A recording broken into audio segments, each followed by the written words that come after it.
The Flash chega aos cinemas de todo o país no momento em que as pessoas já se questionam se o gênero de super-heróis já está esgotado.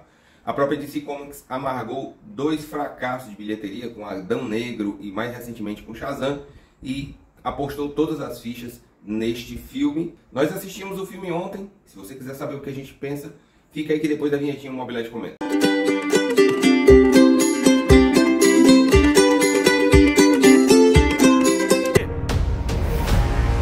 Liga pra emergência, agora! Eu voltei no tempo para salvar os meus pais.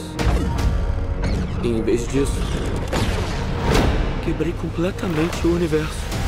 Barry Allen, que é o The Flash, descobre que sua super velocidade pode fazê-lo viajar no tempo e então ele resolve voltar ao dia do assassinato de sua mãe, crime pelo qual seu pai está sendo acusado e segue preso.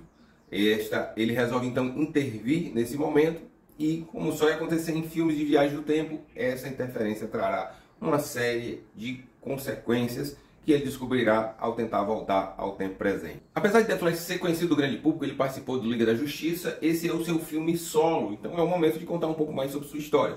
Além das questões familiares, que eu falei no início, nós descobrimos aí um pouco mais sobre os poderes, o que afinal de contas o The Flash é capaz de fazer e também um pouco mais sobre como ele se tornou o super-herói. Para quem é iniciado, né, nos quadrinhos e que acompanhou a série, vai ter nenhuma dificuldade. Eu, de alguma forma, fiquei surpreso, porque não conheço tão profundamente assim o super-herói.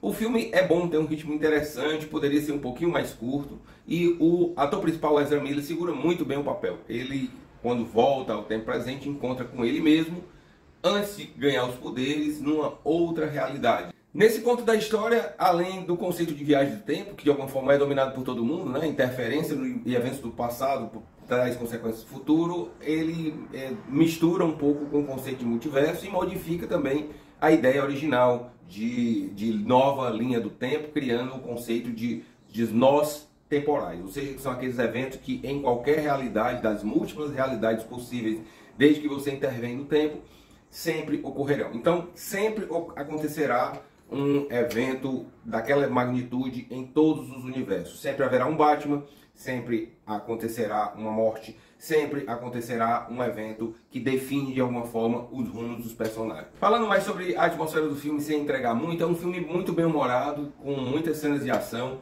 Como eu falei, muito fanservice, muitas referências nostálgicas que vai ganhar o espectador, principalmente na parte final. Realmente eu fui surpreendido com algumas aparições e algumas surpresas que eu realmente não esperava. Mas o filme tem um grande defeito que diz respeito à computação gráfica, que está realmente bem amadora, né? É muito perceptível. E isso nos tira um pouco da suspensão de descrença, né? A computação gráfica se tornou um elemento da narrativa importante em filmes de ação. E aqui parece haver um problema, parece que não terminaram de finalizar e está em muitas partes muito artificial, muito evidente que é uma computação gráfica. Além disso, temos aí uma certa bagunça no roteiro, né? Algumas decisões criativas ou mesmo assim ideias que são apresentadas ao público como uma premissa que no momento seguinte são violadas, algumas questões que ficaram sem explicação ou mesmo a jornada do personagem que parece caminhar num sentido, mas logo no momento seguinte ele se contradiz adotando uma postura diametralmente oposta. Isso se deve talvez pelo fato do filme que teve uma produção muito tumultuada. O Flash foi anunciado para ser lançado antes mesmo da pandemia, né? Passou por uma série de diretores, roteiristas até encontrar o atual diretor, que por sinal faz uma pontinha no filme. O Ezra Miller, que é o personagem principal, é uma pessoa que passou por sérios problemas na sua vida pessoal, foi preso, se envolveu em uma série de polêmicas, e o próprio momento da DC, que passa por uma reestruturação com James Gunn, cancelando vários personagens. Inclusive, algumas aparições no filme, participações especiais, provavelmente serão as últimas dos atores que as interpretam. Bom, de uma forma geral, o filme funciona, é um filme divertido, leve, muito bem humorado, e como eu falei, no final, o fã de cinema, o fã de quadrinho vai ser agraciado com uma série de aparições e homenagens que de alguma forma faz uma homenagem a todo o universo da DC, atores que interpretaram papéis icônicos no cinema, tá tudo lá.